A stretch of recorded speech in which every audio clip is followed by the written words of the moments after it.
Some major changes are coming to California's oldest prison. The new facilities at San Quentin are designed to help inmates with rehabilitation and reentry. They include new cells that look more like apartments than cages, based on the prison system in Norway, as well as a cafe, food trucks, and a farmer's market, all run by inmates. The rehabilitation center will also have lots of opportunities for educational and vocational training on site. And a former San Quentin inmate who served time for second-degree murder turned his life around. Now he's working to help incarcerated writers and artists find their voice behind bars. Alarine Ayub shows us how he's helping them build up their self-worth and break the cycles of poverty and incarceration. Behind me is a prison cell installation here at the Yerba Buena Center for the Arts.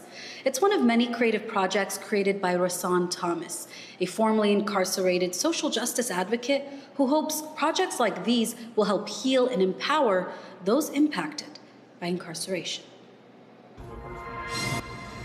It's an exhibit that offers a slight glimpse of the realities of incarceration.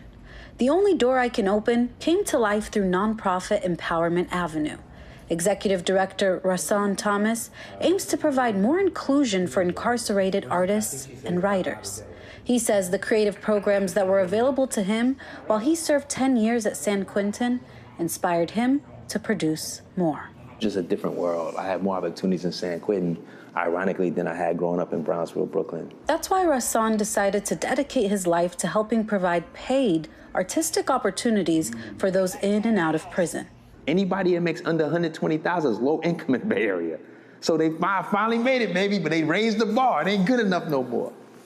And so to come home from prison and not have an income for your first 4 months, and then your first job to pay $50,000 to $60,000, that's just, that you putting people in a position where it's too hard for them to do the right thing. This mattress looks too good. It looks too good compared to the ones in the penthouse. As Rasan speaks with participating artist Elizabeth Lozano, who was just released from prison, he hopes the female curated exhibit and upcoming poetry program will help guests realize the pains of incarceration, especially those faced by women. Man, I dreamt of this moment and it's happening and it's just so amazing. When I was incarcerated, women filled up the visiting room at San Quentin.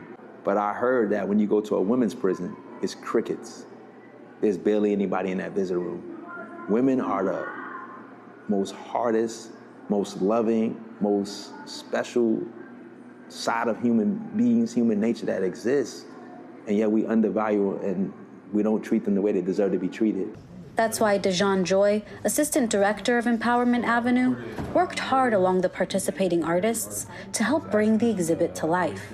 Ultimately, Rasan hopes these experiences will not only financially empower those incarcerated, but will help bring awareness to the changes he believes are needed in the criminal justice system. We have a world where there's more obstacles than opportunities. And then when people fall victim to the obstacles, we blame them.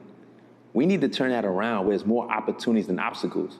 Then if they fell, I'd be like, man, that's on you, bro. You had every chance in the world. You threw it away. That's on you, man. Whatever happened next, that's on you, right? But we can't even say that if we're not putting people in a position for success. As for Rasan, who was released in February 2023, he says he will spend his freedom doing just that. Empowerment Avenue is hosting a poetry reading this weekend featuring a number of formerly incarcerated female artists. It's all happening this Saturday on Mission Street and starts at 2 p.m.